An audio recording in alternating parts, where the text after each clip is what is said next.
A millionaire hit the brakes, recognizing a face in the crowd. It was his ex-wife, selling on the street with her children in her arms and dignity hanging in her tired gaze. If you enjoy emotional dramas, subscribe to the channel and comment now from where you are listening. Continuing. Tuesday morning began like any other for Edward Menzies. The alarm clock rang at 6 sharp. Coffee was ready when he descended the marble stairs of his penthouse in Greenwich Village, and the driver was already waiting in the garage with the black Mercedes, impeccable as always. At 42, Edward had built an empire that started with a small construction company inherited from his father and grew into one of New York City's largest real estate development firms.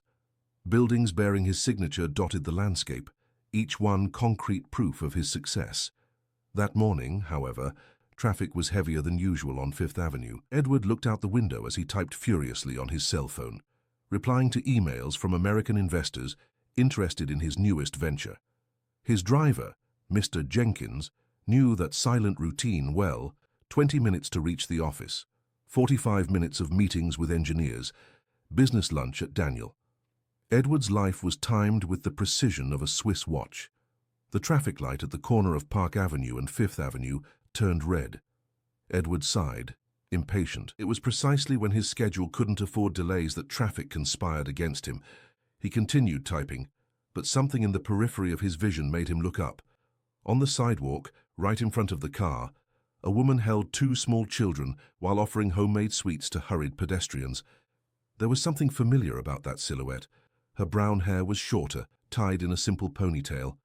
Her clothes were modest, a white blouse and a navy blue skirt that already showed signs of wear, but it was her gestures that first intrigued him. The delicate way she arranged the sweets on the tray, the affectionate way she held the smallest child, who couldn't have been more than 3 years old. Edward lowered the tinted window just a few inches, enough to see better. The woman turned her face in his direction, offering a polite smile to the driver of a car that had stopped beside them. It was then that Edward's world stopped spinning. It was Beatrice Stone Menzies, his ex-wife, the woman he had met in business school, who had married him in a dream ceremony at the Plaza Hotel, who had shared with him the company's first years of struggle, the same Beatrice he had left behind 5 years ago, when he decided that their marriage had become an obstacle to his expansion plans. Edward's hands trembled. His cell phone slipped from his fingers and fell to the car floor. Mr. Jenkins noticed the change and looked in the rearview mirror, concerned. "Dr. Menzies, is everything all right?" Edward couldn't answer. His eyes were fixed on Beatrice, who was now wrapping coconut candies in pink tissue paper while talking to an elderly lady. The older child, a dark-haired boy, played with a plastic car at his mother's feet. The younger one, a girl with golden curls, slept nestled in Beatrice's left arm. How had she come to this point? Edward remembered the separation as something necessary, almost administrative. Beatrice had left the mansion in the Upper East Side, taking only a few clothes and her wounded dignity. He had kept everything: the house, the bank accounts, the company shares. At the time, it seemed fair. After all, he was the one who had built it all. The light turned green. Cars began to move, but Edward couldn't take his eyes off Beatrice. She waved to a customer who had just bought a whole tray of chocolate truffles, her genuine smile illuminating her tired face. There was a serenity in her that Edward didn't remember seeing before. A silent strength that brutally contrasted with the fragility of the situation. "Sir, the light is green," Mr. Jenkins warned gently. Edward finally reacted. Go, but drive around the block." "Pardon, sirs?" "Drive around. I want to pass by here again." Mr. Jenkins obeyed without questioning. He had known Edward for 15 years and knew when not to ask questions. They went around the block, passing by Madison Avenue, returning via Bleecker Street. When they returned to the corner, Beatrice was still there. This time, Edward asked to stop a little further away and observed. She worked with a touching efficiency. She organized the sweets by type, collected payment with a smile, always bringing an extra treat for children who passed by. The older boy helped, handing out the bags when his mother was busy with his younger sister. It was a practiced, family operation, speaking of months, perhaps years of practice. Edward felt a strange pang in his chest. Was it guilt? shame, or something deeper, something he couldn't name. He remembered their last argument, in the living room of the mansion he now inhabited alone. Beatrice had tried to explain that she felt abandoned, that the company had become more important than their marriage. He had responded with numbers, revenue, net profit, growth projections, as if love could be calculated on spreadsheets. At the time, Beatrice was pregnant with their second child. Edward vaguely remembered her mentioning it during one of their divorce discussions, but he was so focused on the legal aspects of the separation that he hadn't paid attention. Now, looking at those two children, a terrible calculation began to form in his mind. The boy must have been about 4 years old, the girl 2 or 3. If Beatrice was pregnant when they separated... His phone rang, interrupting his thoughts. It was Patricia, his secretary, reminding him of the meeting that would start in 10 minutes. Edward looked at his watch. 9:15. His entire morning was scheduled. Japanese investors were waiting for him. $1 million contracts depended on his presence. "Doctor, we need to go," Mr. Jenkins said, also looking at his watch. Edward hesitated. For the first time in decades, he considered cancelling a meeting. But pragmatism spoke louder. This could wait. Beatrice wasn't going to disappear. He knew where to find her now. "Let's go," he finally replied. Throughout the drive to the office, Edward couldn't focus on emails. The image of Beatrice with the 2 children spun in his mind like a looping film. She looked different, thinner, with small wrinkles around her eyes that weren't there 5 years ago. But there was something more, something that deeply troubled him. She seemed happy, or at least at peace, as if she had found something he was still searching for. The meeting was a disaster. Edward found himself looking out the window of the 23rd floor, trying to locate the corner where Beatrice worked. The Japanese investors noticed his distraction and postponed decisions for another date. Patricia looked at him with growing concern with each question he left unanswered. At lunch, Edward dismissed the restaurant and asked Mr. Jenkins to take him back to Fifth Avenue. Beatrice was still there, now sitting on a plastic stool she had brought from somewhere. The younger girl played on the ground with rag dolls, while the boy helped organize the remaining sweets. It was almost noon, and pedestrian traffic had decreased. Edward got out of the car. His legs trembled slightly as he walked towards her.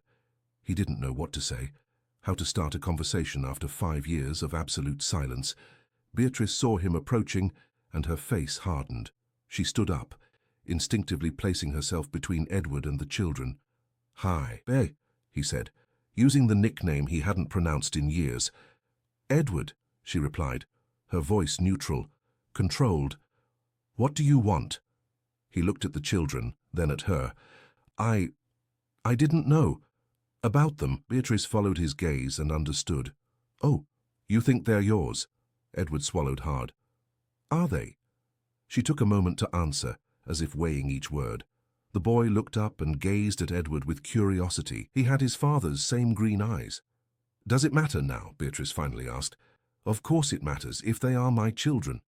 "Your children," Beatrice laughed, but there was no humor in the sound. "Edward, you signed the separation papers without even asking if I was pregnant. You changed your phone numbers, your address, cut me off from everything. When Gabriel was born, I sent a letter to your office. It came back stamped an addressee not located." Edward felt the ground give way beneath his feet. "I didn't receive any letter." "Of course not. Patricia must have intercepted it, or you yourself asked not to be bothered with personal matters. Wasn't that what you called our marriage? A personal matter that hindered business?" The words cut Edward like blades. He vaguely remembered instructing Patricia to filter correspondence from Beatrice during the first months after the divorce. At the time, it had seemed a sensible measure to avoid unnecessary drama. "I can explain." "You don't need to explain anything, Edward. Gabriel, Sophia, come here." The children obeyed immediately. Gabriel, the boy, held his mother's hand and looked at Edward with a mixture of curiosity and distrust. Sophia, the younger girl, hid her face in her mother's skirt. "I can help," Edward said, his voice almost a whisper. "You don't have to live like this." "Like what?" Beatrice asked, her voice rising a tone. "Working honestly, raising my children with dignity. Edward, I don't live like this. I live well. Maybe not in a way you consider acceptable, but we are happy and free. But they are my children, he insisted, although he knew he was treading on dangerous ground. Beatrice looked at him for a long moment. Then she took Gabriel's hand and picked Sophia up. No, Edward, your children would be children, you know, whom you helped raise, who carry your stories. These are my children. I was awake with them during feverish nights. I taught Gabriel to tie his shoes and Sophia to say, "Mommy, you are just the man who provided genetic material." The coldness in Beatrice's voice was more painful than any scream. Edward tried to speak, but she was already gathering her belongings. "If you really want to help, do one thing," she said without looking at him. "Leave us alone." Beatrice carried Sophia in her left arm, the bag with the sweets on her right shoulder, and held Gabriel's hand. The three walked away towards the bus stop. Edward stood on the sidewalk, watching them leave. Some people looked at him with curiosity, recognizing the famous businessman standing alone on a busy corner. When the bus arrived and carried away his former family, Edward finally understood the dimension of what he had lost. It wasn't just a wife and 2 children. It was a whole life of small moments, of daily bond building, of love created in everyday life. He had traded all that for numbers in a bank account and Persian rugs in an empty mansion. Mr. Jenkins approached discreetly. "Doctor, the 3 o'clock meeting." "Cancel everything," Edward interrupted. "I'd cancel all meetings today." He returned to the car in silence. Throughout the drive back home, he looked out the window, trying to imagine what it would be like to be on that bus, listening to Gabriel talk about his day at school, seeing Sophia playing in her mother's lap. For the first time in 5 years, Edward Menzies felt truly poor. In the days that followed, Edward couldn't concentrate on anything else. The image of Beatrice and the children haunted him during meetings, interrupted his sleep, turned the taste of any meal to ashes. He had built an empire based on absolute focus, but now his mind was a chaos of regret and belated discoveries. On Thursday, he returned to the same corner. Beatrice was there, punctual as a clock. This time Edward didn't get out of the car, he just watched, trying to memorize every detail, the way she bent her knees to be at Gabriel's height when he asked a question, the affectionate way she adjusted the bow in Sophia's hair, the infinite patience with which she attended to each customer, even the most difficult ones. For a whole week, Edward repeated the ritual. He cancelled appointments, invented excuses for Patricia, and spent his breaks observing that corner. Gradually, he began to understand their routine. They always arrived at 8 in the morning. Gabriel helped his mother organize the folding table and the sweets. Sophia played in a corner with some simple toys. Around 11, Beatrice gave the children a snack. At 4 in the afternoon, they packed everything up and took the bus home. It was a simple life, but there was a harmony in it that made Edward question everything he considered important. His days were filled with meetings, numbers, strategies. Beatrice's days were punctuated by smiles, conversations with regular customers, playtime with the children, who, after all, lived better. On Friday, Edward mustered his courage and got out of the car again. This time, he waited until there were no other customers nearby. Beatrice saw him approaching and sighed, as if she had been expecting it. "Are you going to keep coming here every day?" she asked, not with hostility, just weariness. "I need to talk to you," Edward replied. "Yes, please." Beatrice looked at the children who were playing a few feet away. Gabriel was building a tower with empty sweet boxes, while Sophia tried to imitate him with less success. 5 minutes, she finally said. Edward took a deep breath. During the week, he had rehearsed that conversation hundreds of times, but now, in front of her, all the prepared words seemed inadequate. "I didn't know," he began. "I swear to God, B, if I had known you were pregnant." "What would you have done?" Beatrice interrupted. "Postponed the divorce for a few months. Offered a generous allowance to clear your conscience." "Edward, the problem wasn't that you didn't know. The problem was that you didn't care to know." Edward knew she was right, but he kept trying. "I was blind, obsessed with the company. I thought I was doing what was best for both of us." "For you, Edward. You thought you were doing what was best for you." I can change that now. I can give you everything. A house, private school for the children, college, trips. Beatrice laughed, but it was a sad laugh. You still don't understand, do you? It's not about money, Edward. It never was. Then what is it about? It's about being present. It's about knowing your children before trying to buy them. It's about proving that you've really changed, not just that you feel remorse. Edward felt a knot in his throat. How do I do that? Beatrice looked at him for a long moment, as if evaluating something very important. Finally, she spoke. If you truly want to be part of their lives, you need to start from scratch. Like a stranger meeting two children, without privileges, without shortcuts, and especially without thinking that your money can compensate for 5 years of absence. I accept, Edward said immediately. Anything. You still don't understand. Beatrice shook her head. It's not about accepting conditions, it's about changing who you are. In the following days, Edward began to frequent the corner not as an observer, but as a customer. He bought sweets he didn't eat, made banal conversations about the weather, small gestures of cordiality. Gabriel and Sophia, initially distrustful, began to accept his presence. Edward discovered that Gabriel loved toy cars and that Sophia was afraid of large dogs. Small pieces of information that, for any father, would be obvious, but for him were precious discoveries. One Monday morning, Gabriel stumbled while playing and scraped his knee on the asphalt. He started crying, and Edward, instinctively, knelt beside the boy. He had a handkerchief in his pocket and offered to clean the wound. Gabriel hesitated, but allowed it. When Edward gently blew on the scrape to soothe the sting, the boy stopped crying and looked at him with curiosity. "Why do you come here every day?" Gabriel asked. Edward looked at Beatrice, who was silently observing the scene.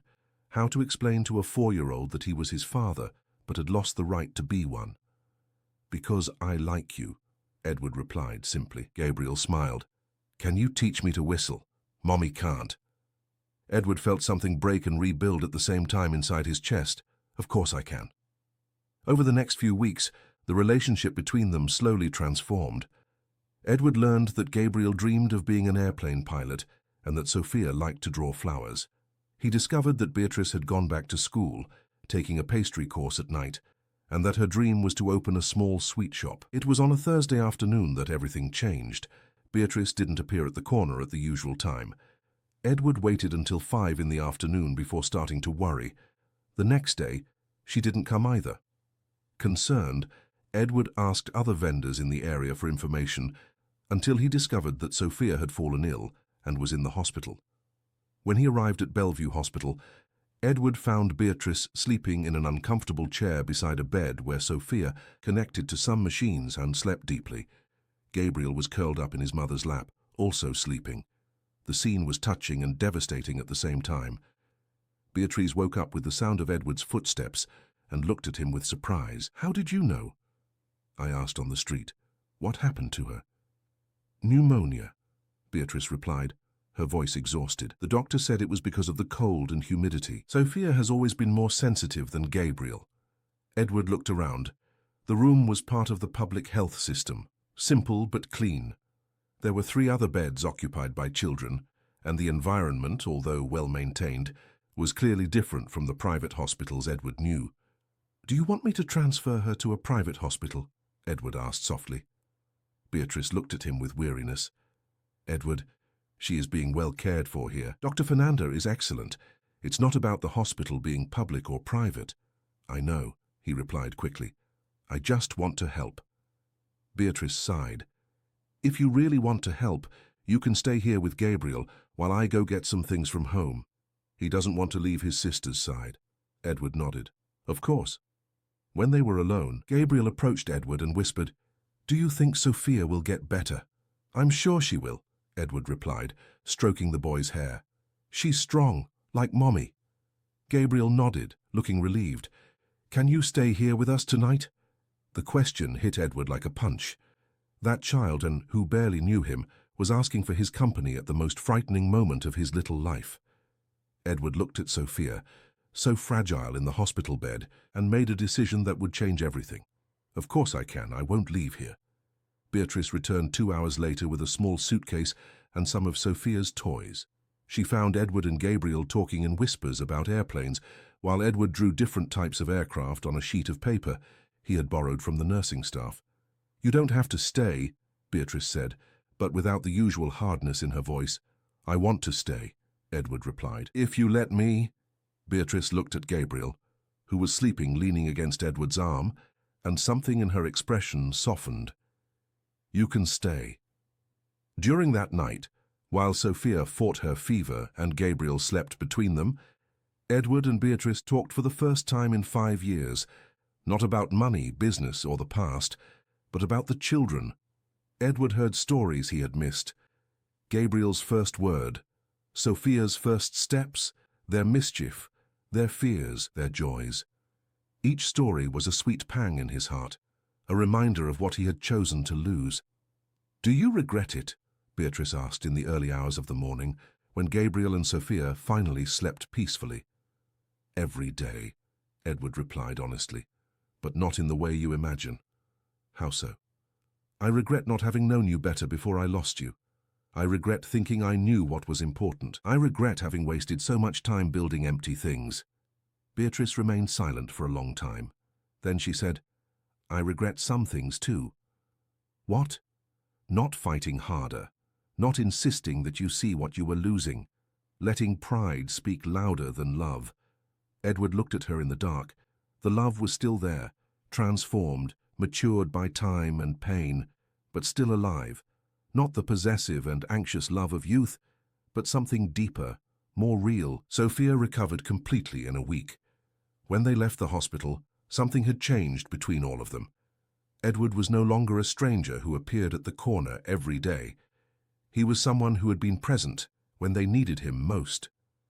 In the months that followed, Edward gradually became part of the children's routine. He sometimes took Gabriel to school when Beatrice had medical appointments.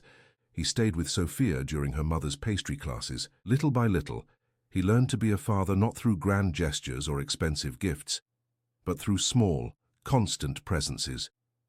When Christmas arrived, Edward made sure to spend Christmas Eve with them in the small apartment Beatrice had rented with the money from her sweets. It was a stark contrast to his penthouse in Greenwich Village, but he had never felt so much human warmth on a Christmas Eve. Gabriel got the remote control airplane he wanted, but what moved him most was when Edward promised to take him to see an airport.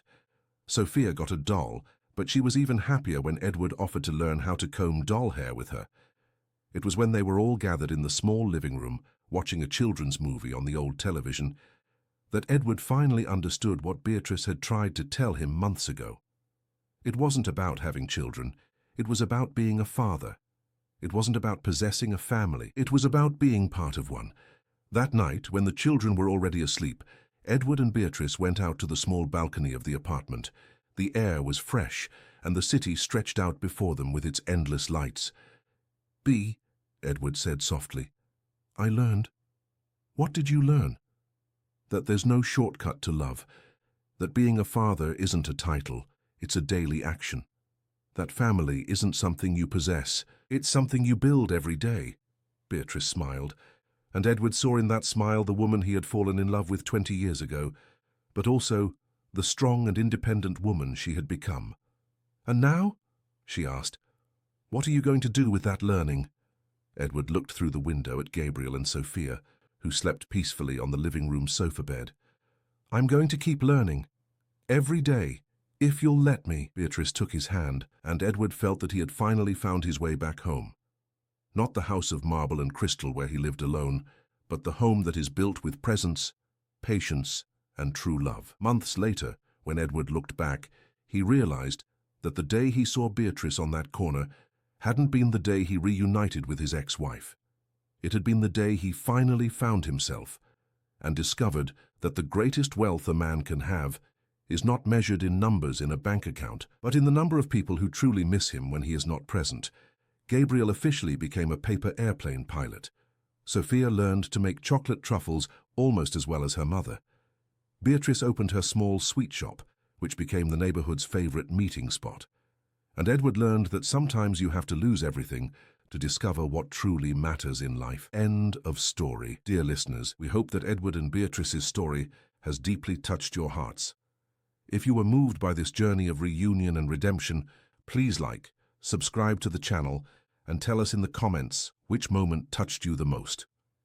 Every day, we bring intense stories like this, which reveal the deepest side of the human soul and remind us that it is never too late to change, to love, and to be a better person. We await you in the next episode, where another story of transformation will touch your life.